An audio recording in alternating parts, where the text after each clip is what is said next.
Hello guys, saya ingin membawakan Anda untuk menonton satu lagi interview ya daripada Future Magazine, daripada luar negara, International Magazine begitu.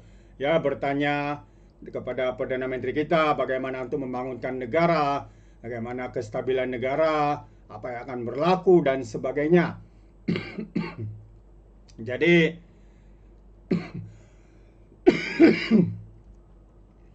Jadi tanpa membuang masa, ayo kita tonton bersama video ini. Prime Minister, it is a pleasure to be here with you today. 9 months ago, you won a historic election here in Malaysia to become the 10th Prime Minister of the country. Congratulations. And 2 weeks ago, there was another set of elections that some said was going to be your first big test with your new administration. How do you feel the results went? No, thank you, Alison. We managed to sustain the level of support, particularly in the key states, the three economically thriving states, as opposed to the more rural hinterland that we lost to the more conservative Islamic Party. So I thought that is a clear signal that the government is stable, and we are here for the next 4 years till the general elections. And that in and of itself is significant. As you know better than anybody, it's been a tumultuous past few years for Malaysia. Stability is very much needed. It's been a tumultuous path for you to be in the seat that you're in today, about 25 years in the making, about a decade of that spent in jail for things that you say you did not do, that would not be crimes, frankly, in other parts of the world. And yet you're here in the seat today. What from that experience has prepared you to be Prime Minister, and how did it change you as a person? We have had some experience in the past, then the 25 years in and out of jail, that the learning curve, I think you become more mature, I should say patient, and saner in this world of, full of insanity. And I think I've learned immensely about freedom, about patience, about economic policies, and I think I would like to therefore focus effectively how to contribute to this country and make it vibrant and great again. And there were moments that you didn't feel like you would survive, and friends even told you, why would you go back into government? You might be thrown back in jail. It could be disastrous. Why? Why in that moment did you decide, I'm gonna give this another shot and I'm gonna go be Prime Minister? It's interesting because I had a long conversation after I was released at the invitation of Nelson Mandela. We were talking about how mad or quite insane we are, or crazy. So we reached a consensus. We were not insane, but certainly were quite crazy, because we believe, we have a sense of conviction, believe what's best for our people, for our country, and the country deserves better. Essentially, that I think propel us to work harder and be really determined in the face of adversities. I'm not exaggerating, it was a tough period. It's not just for me, but I think my wife, my family, my colleagues suffered immensely too. But after all this, this is probably part of the tribulation one to accept, because we are talking about affecting change. I'm against a system with endemic corruption, with authoritarian traits. So it's not going to be easy feat. And you accept the fact that you are actually trying to change the system, how things should be different. Naturally, it would be at the expense of those ruling clique or elite. And but now at least we can see there's ray of hope for the country.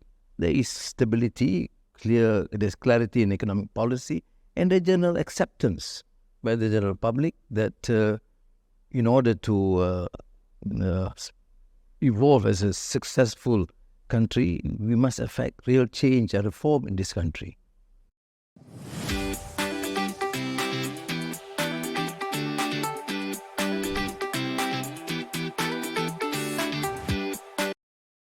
And as you mentioned, and you've said before, corruption has been endemic to this country. And a big opening to allow you to be in the prime minister seat today was the 1MDB scandal that prior administrations had been caught up with, and that you're now trying to settle with Goldman still. How much of a setback for Malaysia do you feel that that incident was, and how do you plan to get the money back from Goldman? Well, in a sense, it was a major setback because the perception always had been negative. I was in New York some years back, and the only thing they ask is about Malaysia and 1MDB, or Malaysia, essentially a very corrupt country. So we have to really tell them, look, we have a different set of leaders, we have a different set of policies, and we are quite determined to change and rid the country of corruption. And I should say, given just about more than 8 months, they were quite successful. No negotiated tenders, which has been the practice, no issue of commissions through procurements of military equipment from foreign countries. I mean, this still can be done, but you have to be really tough and at times quite unpopular. But if there are clear signs or determination and policies follow through, I think generally the international community can accept. They know, they follow. It's just not occasional views at the media. I mean, they do analyze, they see things. And when they come in, they see how we work. That is why in the last, say, 3-4 months, you can see suddenly there's mushrooming of investments from United States, from Europe, and from China. Huge numbers coming in. And they see there's a change, ease of doing business, clarity of policy, and transparent in terms of our implementation. So I want to dig into that a bit more. You've outlined a big plan for Malaysia over the next 10 years, your Madani economy. It has a number of parts to it.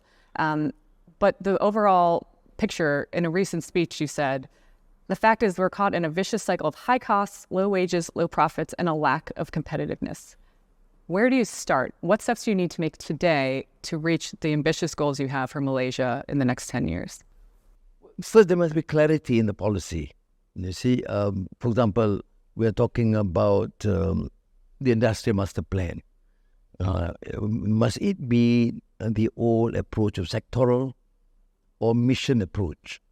Do you have to see Malaysia as one entity or geographically different? I mean, these issues will be addressed. If there's clarity and then ease of doing business, in the last few months, I don't find difficulty in getting investors to come in. And I see no agents, no commissions, and you get to the key personnel, particular agency, and we will facilitate the approvals. So if that can happen, then naturally the issue we talk about, wage, low productivity, will be resolved. Of course, it will take time and effort.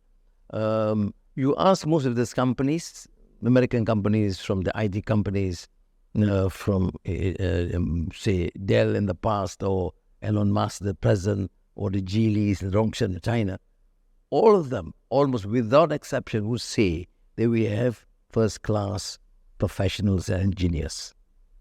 What we lack is probably the issue of governance, issue of clarity, and issue of ease of doing business. So it is partly the responsibility of the authorities, of the government, to make the necessary changes, accelerate the process of approvals, at the same time to give the additional niche training to what is being required in that area that we are still deemed to be rather lacking. A big win was Elon Musk committing to doing quite a bit here with Tesla, Starlink.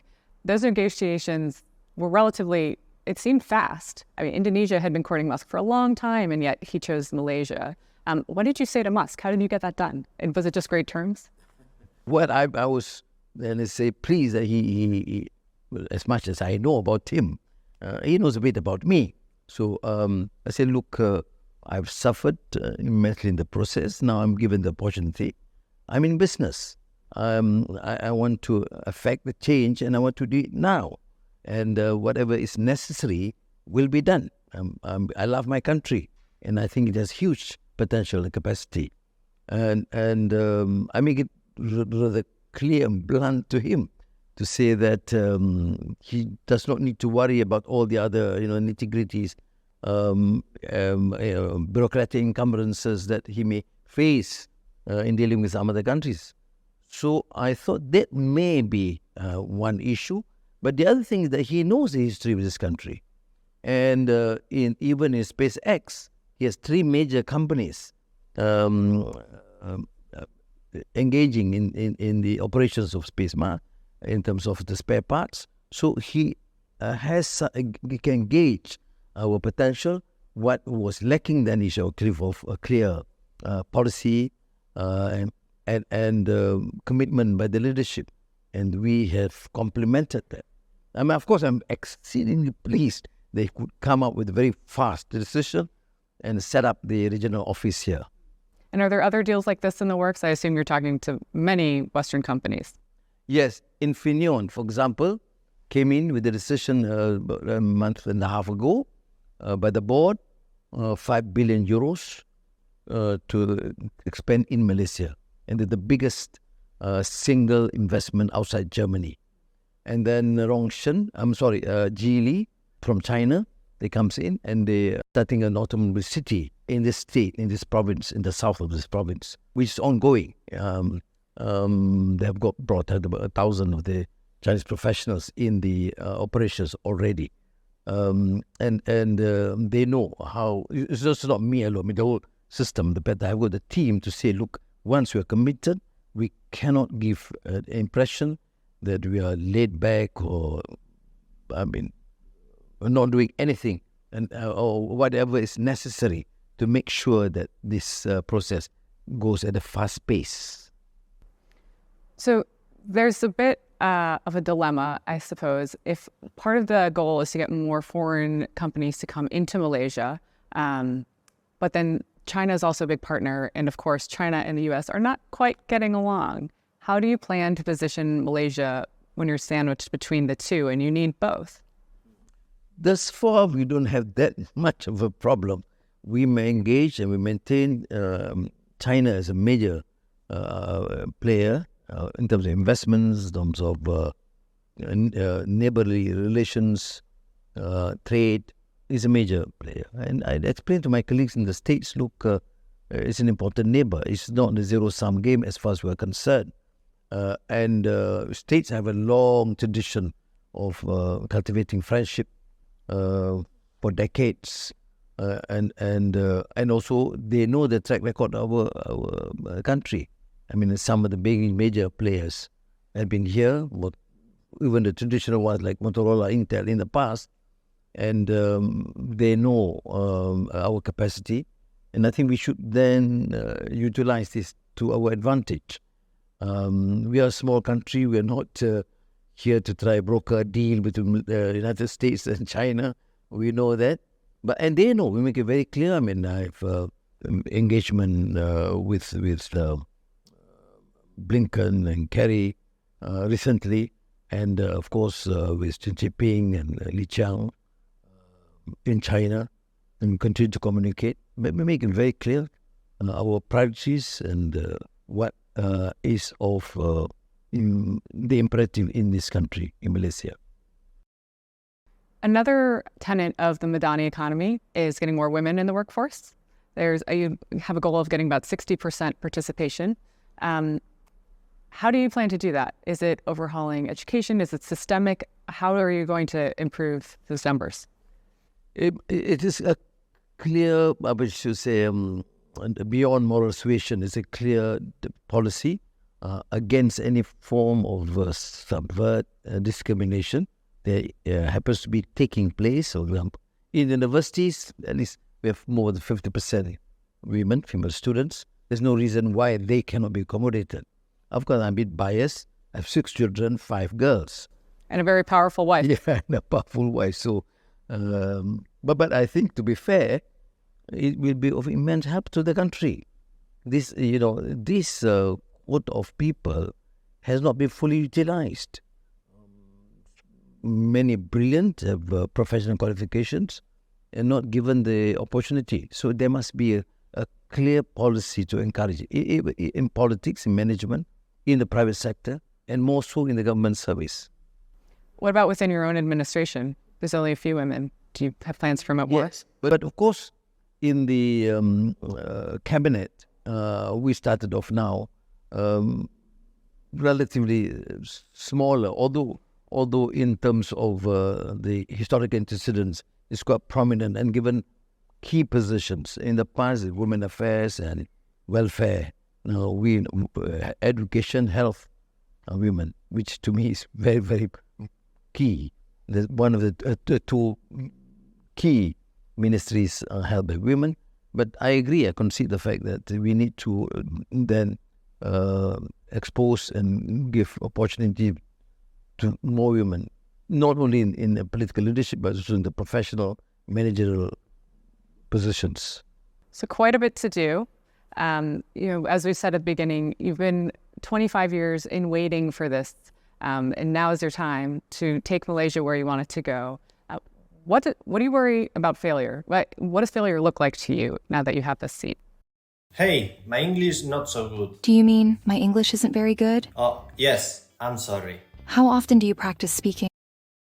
It's interesting, Alison. I didn't actually think a bit too much about possibility of failures. I think we are here. We have failed in the past, and we have learned and have the humility to acknowledge our limitations in the past. And I think now is the time for us to execute. And if you do the right thing, and you mean well, and you know what's rotten about the system, you have to correct them, I think there's no reason, no cause to be unduly worried about the possibility of failure. And what about your legacy? What do you want your legacy to be when people remember you in this position? And what do you want global leaders to think of Malaysia now? Again, I would reiterate the same point. I mean, I'm not too concerned about that, but I think what is important is you do your best. And this country has this immense capacity to emerge as a viable, successful,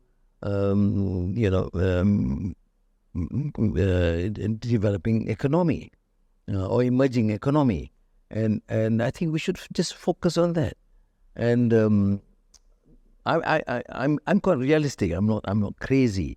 Although as I've said earlier that we with Mandela do acknowledge that both of us quite crazy, but I'm quite realistic to say that the capacity is huge, enormous. We have been here, say, 8 months, but I think effectively just 6 months. And you can see the trend, the focus, the interests of the general public, the general affinity, discipline among the public, the interest by foreign investors, and even on general issue of governance. I mean, there is a shift. And I think if we can continue and sustain this effort, we can strive. Well, thank you so much for your time.